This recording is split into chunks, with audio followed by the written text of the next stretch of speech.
Well, I want to make a video today because I was watching a video earlier on Chad Wright. I think it's Chad Wright from the 307 Project, and he was talking about the recent bill that was signed by, or the executive order by President Trump on psychedelic research. And I agree with Chad on pretty much everything I've ever seen him do. And if I ever critique another content creator on this channel, it will be out of respect, and the same goes here for Chad.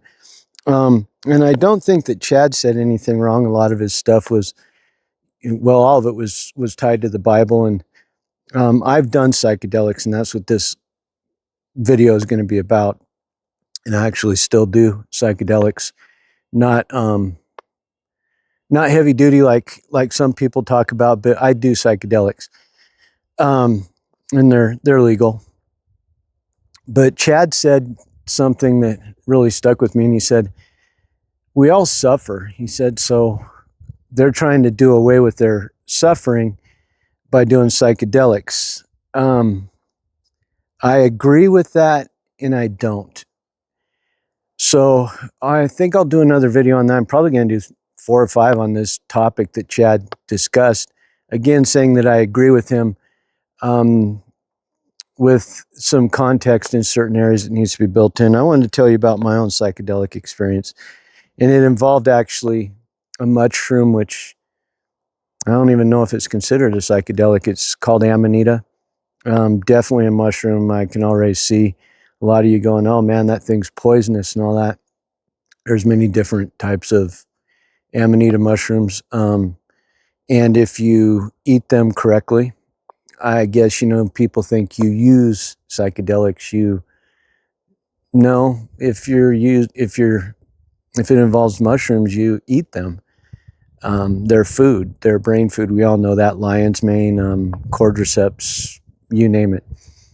And so I'd watched a video on Sean Ryan about his psychedelic experience. And so I started looking into it myself, and I didn't want to get into the full, I guess what people would call the trip of psychedelics, because I'm still on, and I was on quite a few more medications at the time. And my main motivation for doing this was to get off of these medications, which thankfully to Sean Ryan in his episode, I'll link it in the comments, or in the description and comments, where he talked about ibogaine.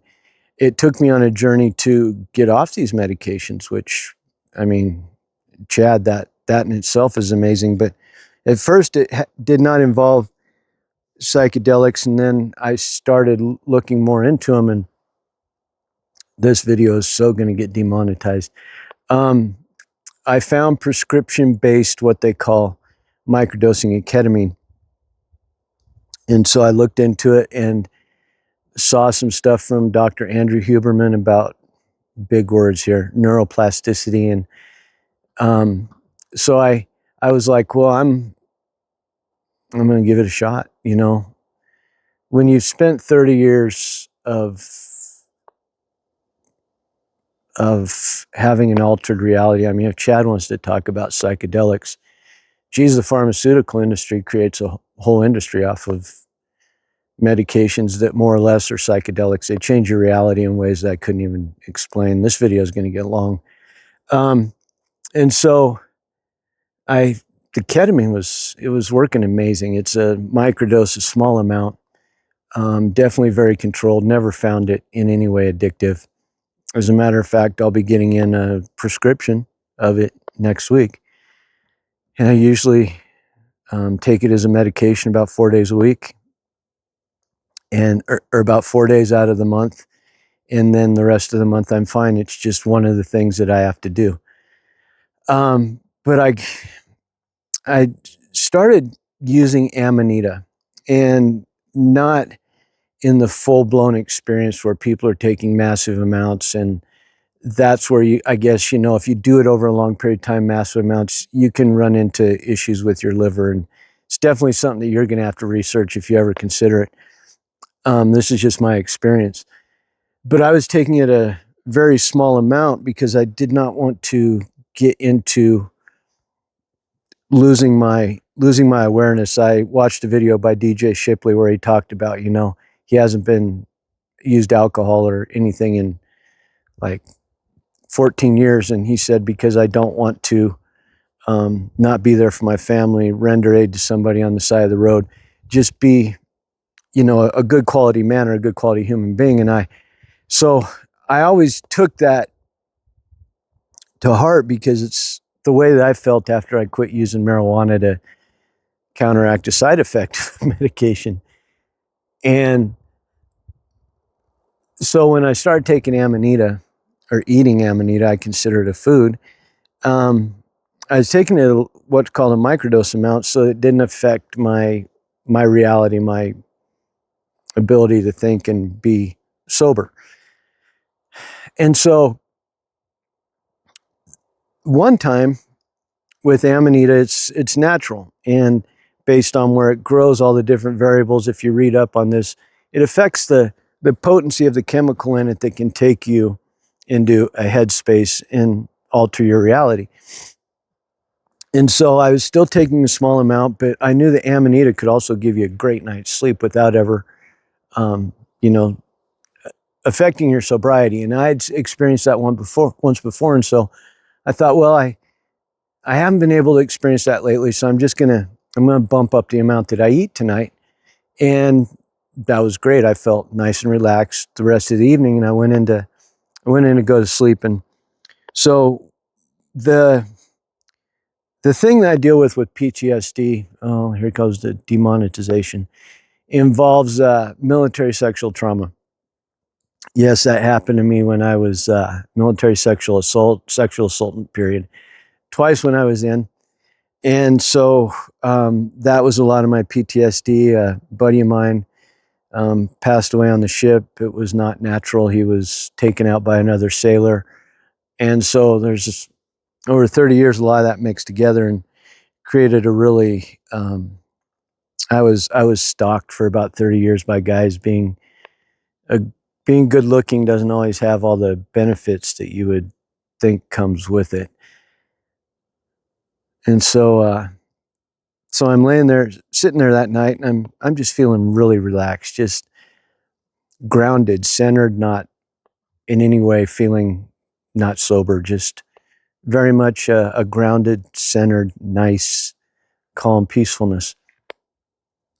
So I go to bed, and PTSD to me has always, the best way to explain it is it's felt when these things happened to me when I was in the military, and I didn't find out about my second sexual assault until 30 years after it happened because I wasn't awake at the time.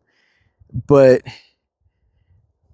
the best way to describe PTSD to me is it felt like it was like a box in my life, like a box, and it had sharp edges around it, and the box was like surrounded like concertina wire, and you couldn't get to that box, and that box was my soul. And I felt like my box, I felt like the night that this stuff happened to me, the first time that I remember, like the one event that really changed my life, like I died. Like my soul, I was living, but my soul within myself had died. And it was in that box. And I felt like everything that had happened to me that had changed my life to the point that it penetrated my soul was in that box. And I didn't know how to get into that box to breathe life back into my soul. Tried medications, never was an alcoholic or anything like that, but medicated with sugar, medicated with food, and nothing would get me there. And yet over the past year of this whole experience, of the past 6 months, I had made a lot of progress, and which led up to this night of this calm peacefulness. And Amanita was totally responsible for that in a positive way. So I go to bed, and I'm laying there, and I start to notice that I'm kind of drifting mentally, and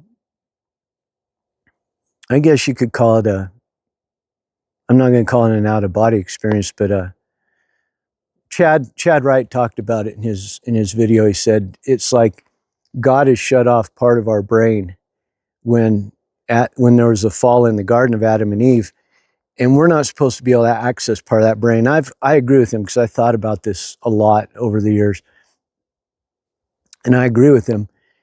And I feel like I don't agree with Chad there, and the reason I don't is because pharmaceutical medications do that. They change your reality. They go into parts of your brain that maybe God never intended us to be in.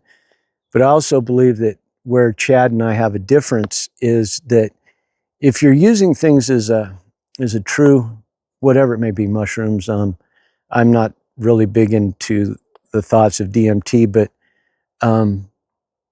if you're eating mushrooms responsibly, using them responsibly, using them in a medicated state at a proper amount, like I was that night, they're not gonna hurt you. It's not that they're not gonna hurt you.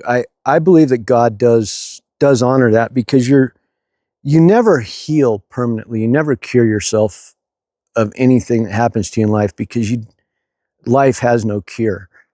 To say that you get yourself back to center for a while, yeah. And that night, this was actually a life-changing experience that brought me back to center and put me on a new path of actually responsibility, a lot of different changes in my life, massively for the better. And so I'm in this dream state. Sorry if I'm wondering, you know how I ramble by now. I'm in this, I guess, kind of like lucid dream state.